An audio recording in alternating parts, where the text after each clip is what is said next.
అసలు ఎవల మాట పట్టాలనో ఎవల మాట పట్టొద్దో అసలు ఏం సమజైతలేరా సామి.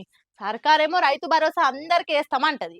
కొందరు రైతులేమో ఏవి పైసలు మళ్ళీ మాకు ఇంకా రాలేవని ఎదురు చూస్తుర్రు.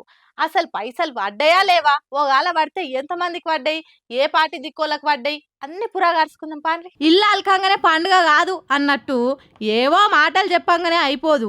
ఇచ్చిన మాట మీద బరాబర్ నిలబడాలి. అందరికి రైతు భరోసా టకీ టకీమని పడుతుందని కూని రాగాలు తీసిరు కదా, కానీ ఆడ తీరా చూస్తే పైసలు అందరికి పడలే. మంత్రులు ఎమ్మెల్యేల సొంతూర్లు చుట్టాలున్న ఊర్లకు మాత్రమే రైతు భరోసా పైసలు పడ్డాయి. ఇది కుద్దు మంత్రులు ఎమ్మెల్యేలు ఓ సభల బాజాప్తా బయటికే చెప్పిర్రు.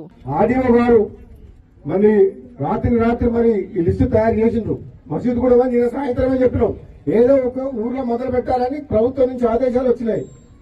నేను అడిగిన చౌటుపల్లి మనం ఏ ఊరు అంటే మసీదు కూడా మా చుట్టాలు ఉండరు చెప్పినాను.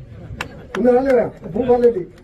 ఇన్నరా ఎమ్మెల్యే రాజగోపాల్ రెడ్డి సార్ ఏం చెప్తుండో, మండలానికి ఒక గ్రామం చొప్పున రైతు భరోసా ఇయ్యాలని సీఎం రేవంత్ రెడ్డి రాత్రికి రాత్రే లిస్టు కావాలని అంటే మంత్రి కోమటిరెడ్డి వెంకటరెడ్డి ఆయన సొంతూరు బ్రాహ్మణ వెల్లంలున్నోళ్ళ పేర్లు ఇస్తే ఎమ్మెల్యే రాజగోపాల్ రెడ్డి ఏమో వాళ్ళ చుట్టాలున్న మసీద్ గుడి ఊరోళ్ళ పేర్లు ఇమని ఆర్డీఓకి చెప్పినా అనుకుంటా ఉద్దు బాజాప్తా సభలనే మైకు వాల్గేటట్టు చెప్పిండు. తెలంగాణలో మొత్తం 12,774 ఊర్లుంటే అందులో 577 ఊర్లు అంటే 4.5% గ్రామాలకు 569 కోట్లు రైతు భరోసా పైసలు వేసిరు. అది కూడా ఇట్లా మంత్రులు ఎమ్మెల్యేలు దగ్గరుండి అలా సొంతూర్లు చుట్టాలున్న ఊర్లకే వేపించుకుర్రు. గిట్లుందమ్మా రైతు భరోసా వ్యవహారం. ఈ ముచ్చట తెలివని అమాయక పబ్లిక్ ఏమో ఎప్పుడెప్పుడు పైసలు పడతాయా అని ఫోన్లు పట్టుకొని ఎదురు చూస్తుర్రు. మళ్ళీ ఈ హామీ కూడా గోవిందా గోవిందా అని ఇంకొందరు రైతులు రచ్చబండ మీద కూర్చొని బాధపడుతుర్రు.